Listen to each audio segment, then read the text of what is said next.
Love reaches through generations, across oceans. Sometimes it speaks and brings you to your knees. It is here in Arcady, a town as old as olive trees, where I begin to feel him. I drive up through the small villages where old women still walk, draped in black, to get fresh cow's milk after church.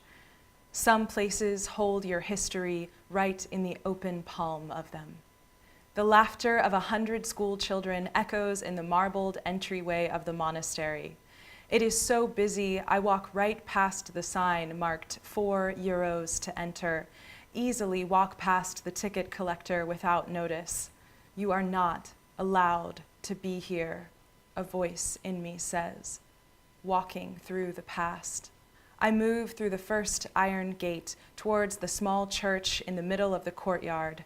Inside is a single monk in the otherwise empty chapel, silently moving unlit candles from a box to the tray near the offering plate. I cough expectantly and whisper to the man, "It's okay?" gesturing as if he is deaf and stupid. His eyes glaze past me, silently giving permission. He begins to sing a slow chant in Greek. I hold my breath and step inside. A Christ on wooden panels, a sword in the hand of Gabriel.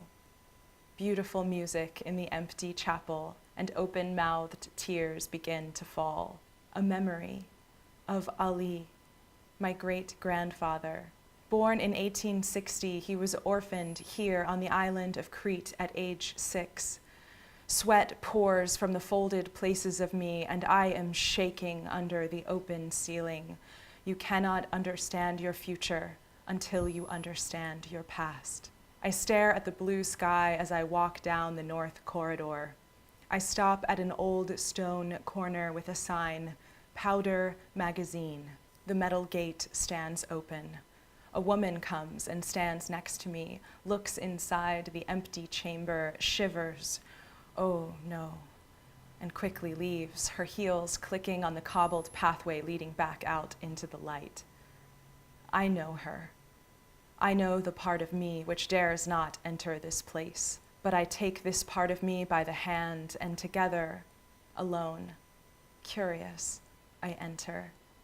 It is a small, walled room. The ground is broken beneath my feet.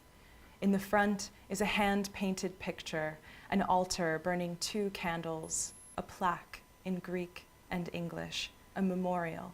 It was here, in 1886, in the middle of the Aegean Sea on the north of this island of Crete, inside the walls of this monastery, in this back room, that women and their children gathered for safety as the Ottoman Empire invaded. For 3 days, they tried to barge the doors. They fired their guns. They threatened. For 3 days, children waited under mothers' arms. I am here, I hear my great-grandfather say inside of me.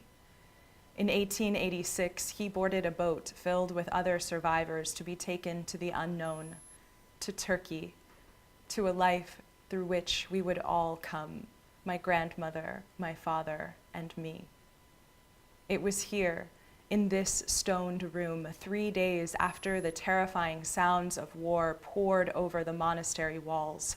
The men turned monsters. The Turkish army, with their guns and swords, finally broke through that gated wall.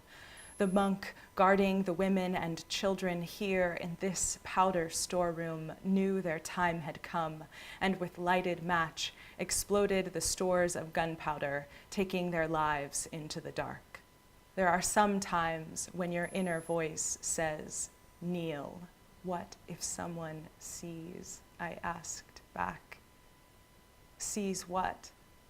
Your grief? That war and death came before you? Sees you seeing what has brought us to this place? And so I went, reluctantly, to my knees, and tears that no one could see poured out of my eyes, water coming out of my open mouth, my armpits, the folds of my knees, and I bowed my head, and I asked in a voice that no one could hear, "Why? Why do bad things happen?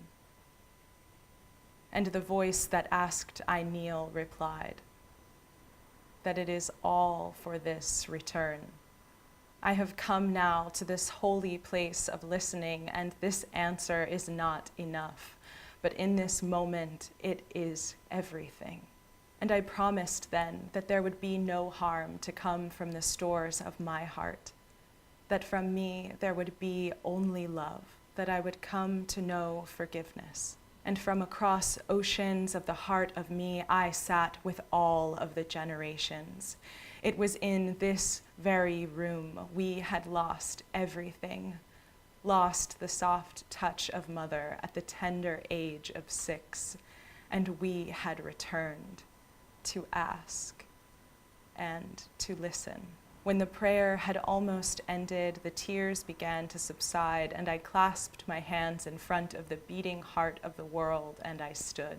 I walked out the same path that had led me there, but different. And on the other side of that iron gate, I looked out on the empty monastery. All of the school children and the tourists had left, and it was only me and a single white dove who sat in the bottom left quadrant of the stained glass on the east side of the chapel. And I emptied my pockets of all my money to the ticket collector at the gate.